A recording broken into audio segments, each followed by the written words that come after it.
عالمی معیشت کو ناقابل برداشت جھٹکا ایران پر حملہ کیا امریکہ اور اسرائیل نے. ایک ہفتہ ہو گیا اس کو, اور خلیجی ممالک جو دنیا کے امیر ترین ممالک ہیں وہ بھی آخر چیخ اٹھے ہیں. اتنا نقصان ہوا ہے کہ انہوں نے پریزیڈنٹ ٹرمپ سے پوچھا کہ یہ تم نے کیا کیا. اور جو اس وقت عالمی معیشتوں کو جو نقصان پہنچ سکتا ہے شدید, اس کے بارے میں فائنینشیل ٹائمز نے ایک آج آرٹیکل لکھا ہے, اور اس میں انہوں نے بتایا کہ سعودی عرب, یو اے ای, قطر اور کویت امریکہ میں انویسٹمنٹ کو ریویو کر رہے ہیں, کیونکہ انہوں نے ٹریلینز آف ڈالرز کی انویسٹمنٹ کا پلیج کیا تھا. پریزیڈنٹ ٹرمپ پچھلے سال اس خطے کے دورے پہ آئے تھے, اس ریجن کے, اور یہاں پہ انہوں نے کمٹ کیا تھا پریزیڈنٹ ٹرمپ کے ساتھ کہ ہم آپ کے ملک میں انویسٹمنٹ کریں گے, خاص طور پہ آرٹیفیشیل انٹیلیجنس پہ. اور وہ ایک نیا بلبلہ تھا, ببل ہے, جو شاید اب پھٹ جائے امریکہ میں, کہ اگر ان ممالک نے یہ فیصلہ کیا کہ وہ اپنی انویسٹمنٹ امریکہ سے واپس لے لیں گے. اور یہ اس وقت ہو رہا ہے جب ان ممالک کے اندر جنگ چھڑ گئی ہے اور وہاں تیل کی پیداوار بالکل رکنے والی ہے, اور اگر 2 ہفتے مزید یہ جنگ جاری رہی تو پیٹرول کی پرائسز جو اس وقت 67 سے 84 ڈالر فی بیرل پہ آ چکی ہیں, وہ 150 ڈالر تک جا سکتی ہیں. اور یہی ان ممالک کا سب سے بڑا ریونیو ہے. اور اس کے علاوہ جو دبئی ایک ڈیٹا سینٹر کا ہب بن رہا تھا, وہاں امیزون ڈیٹا سینٹر پہ جب حملہ ہوا ہے اس کے بعد سے وہ بھی بند ہو گیا ہے. تو اس طرح اس خطے کی معیشت کو بہت زیادہ نقصان ہے, اور اس وجہ سے امریکہ کو بہت نقصان ہوگا اس کا. اور اس کے بعد ایک بڑی اہم ڈیولپمنٹ یہ ہوئی ہے کہ عرب ممالک اکثر کوئی تنقیدی بات پبلک میں نہیں کرتے, خاص طور پہ امریکہ کے بارے میں, لیکن ایک انپریسیڈنٹڈ ایونٹ یہ ہوا ہے کہ یو اے ای کے ایک بلینئر ہیں, بزنس مین خلف احمد الہبتور, انہوں نے ایکس پر ایک ڈونلڈ ٹرمپ کو کھلا خط لکھا ہے, جو خلیج ٹائمز نے بھی چھاپا ہے, دنیا کے اور بہت سارے اخبارات نے بھی وہ چھاپ دیا ہے اب. اور اس میں انہوں نے سوالات کیے ہیں ٹرمپ سے سخت قسم کے. انہوں نے کہا ہے کہ آپ کو یہ اختیار کس نے دیا کہ آپ ہمارے خطے کو ایران کے ساتھ جنگ میں جھونک دیں, اور آپ نے یہ خطرناک فیصلہ کس بنیاد پر کیا. ظاہر امریکہ کے اندر بھی ٹرمپ کو بہت تنقید کا نشانہ بنایا جا رہا ہے, اور کہا جا رہا ہے کہ نیتن یاہو کی جنگ امریکی جوان اپنی ڈیڈ باڈیز اٹھا کر لڑ رہے ہیں اور اپنے ٹیکس کے پیسے سے.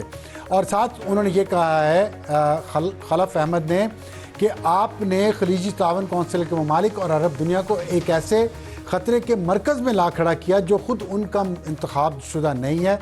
اور انہوں نے کہا ہے کہ آپ کو کس نے اجازت دی کہ آپ ہمارے خطے کو میدان جنگ بنا دیں. اور پھر انہوں نے بڑی ایک اور تکلیف سے بات کی. انہوں نے کہا ابھی آپ کی جانب سے امن اور استحکام کے نام پر پیش کیے گئے بورڈ آف پیس کے اقدام کی سیاہی بھی خشک نہیں ہوئی جو سائنس کیے تھے, کہ آپ نے ایک ایسے فوجی تصادم کے سامنے پورے خطے کو ڈال دیا ہے, تو امن کے وعدے کدھر ہیں آپ کے. اور انہوں نے پھر کہا کہ عرب اور خلیجی ممالک نے استحکام اور ترقی کے نام پر اربوں ڈالر دینے کا وعدہ کیا تھا, آج انہیں پوچھنے کا یہ حق ہے. اور یہ اربوں ڈالر بات کریں جو بورڈ آف پیس پہ 5 ارب ڈالر دیے ہیں ممالک نے, انہیں پوچھنے کا حق ہے کیا یہ سرمایہ امن کے لیے تھا یا یہ نئی جنگ جو آپ نے شروع کی ہے.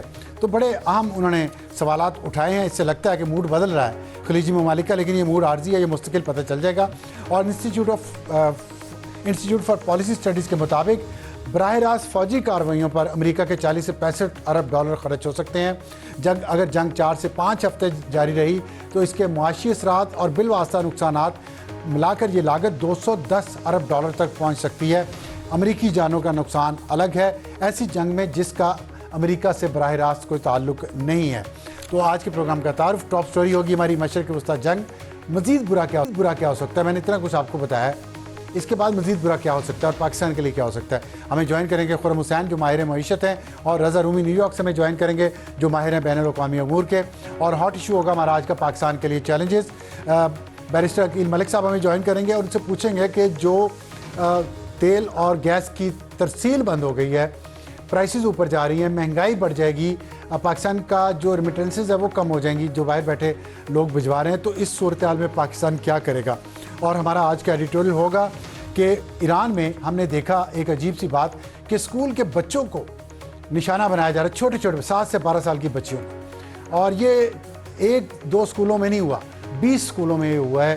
اس کا کیا تعلق ہے؟ کیا وہ باتیں, وہ کانسپریسی تھیوریز جو ایپسٹین فائلز کے ذریعے سچ ثابت ہوئی ہیں, جس میں چھوٹے بچوں کے خون کی قربانی دی جاتی ہے اپنی طاقت کے لیے, اپنی شکتی کے لیے, کیا وہ باتیں درست ہیں؟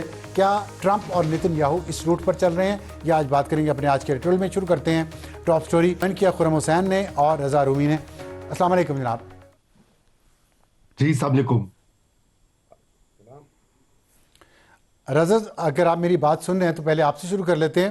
یہ بتائیے گا کیا سچویشن ہے اس وقت امریکہ میں؟ نیو یارک اسٹاک ایکسچینج سنا بیٹھ اور آپ بھی نیو یارک میں ہیں، تو یہ ٹرمپ صاحب کس کی جنگ لڑ رہے ہیں؟ اور جو اس وقت وہاں پہ سچویشن ہے، آپ کیا سمجھتے ہیں کس طرف یہ اب ٹرمپ اور اس کی ایڈمنسٹریشن اس جنگ کو لے جانا چاہ رہے ہیں؟ بڑھائیں گے یا کم کریں گے؟ جیسا کہ عرب ممالک میں بھی اب تو ان کی مخالفت ہونا شروع ہو گئی ہے، تو کیا سوچ رہی ہے وہاں کی ایڈمنسٹریشن؟ شکریہ ابصار صاحب. دیکھیے، بالکل امریکہ کی جو سٹاک مارکیٹ بھی ہے اور اوور آل جو مارکیٹ سینٹیمنٹ ہے، وہ بہت زیادہ شدید متاثر ہوا ہے اس جنگ سے، اور مزید ہونے کا امکان ہے.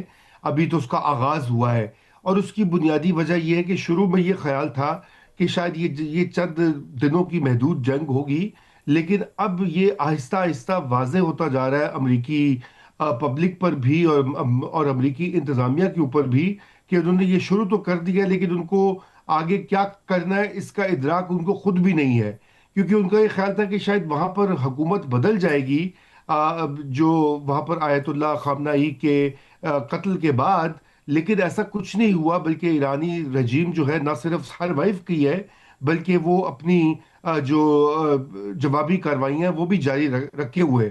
تو اس صورتحال میں یہ جنگ جو ہے یہ پھیلتی جا رہی ہے، جیسے آپ نے اپنے ابتدائیے میں بھی کہا، گلف ممالک میں بھی، اور آہستہ آہستہ وہاں بھی چونکہ اتنے ممالک اس کی لپیٹ میں آ رہے ہیں، تو اب یہ مشکل ہو جائے گا اس کو سمیٹنا، اور اس کا معیشت پہ بہت گہرا اثر تو بھی اچھا، پڑے گا. اس اور میں خود جی جی جی اب عرب ممالک نے بہت سارا پرومس کیا تھا انویسٹ کرنے کا، اب وہ کہہ رہے ہیں کہ ہم وہ نہیں کر سکیں گے، نہیں کر پائیں گے، ہمارے اپنے حالات خراب ہو گئے ہیں. اس صورتحال میں امریکہ کی معیشت کو کتنا دھچکا پہنچ سکتا ہے، جبکہ وہ ڈیپینڈ کر رہے تھے بہت زیادہ فورن انویسٹمنٹ پہ، اور ٹرمپ نے جس طرح سب کے ساتھ جنگیں کھول لی ہیں پوری دنیا میں، گرین لینڈ میں، یورپ کے ساتھ، مشرق وسطیٰ میں، سینٹرل امریکہ میں، تو پھر کس طرف یہ بات جائے گی؟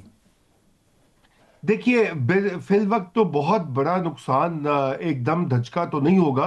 اوور ٹائم تو یقیناً اس کا امپیکٹ ہوگا جب یہ سرمایہ کاری گلف سے رکے گی. لیکن اصل جو خطرہ امریکہ میں ہمیشہ ہوتا ہے ہر حکومت کو، وہ یہ کہ یہ تیل کی بندش کی وجہ سے، اور جو راستے جو ٹریڈ روٹس ہیں ان کی بندش کی وجہ سے، یہاں اس کی قیمتوں میں اوپر جائیں گی اس کی تیل کی، اور وہ انفلیشن کا یا مہنگائی کا موجب بنے گی، جو کہ دنیا میں ہر جگہ ہی ایسا ہوگا. لیکن امریکہ میں یہ ہونا تو کسی بھی سیٹنگ حکومت کے لیے ایک بہت بڑا چیلنج ہوتا ہے، کیونکہ یہاں پہ ساری جو معیشت ہے اس کا دار و مدار تیل کی قیمت اور تیل اور گیس کی قیمت پر ہوتا ہے.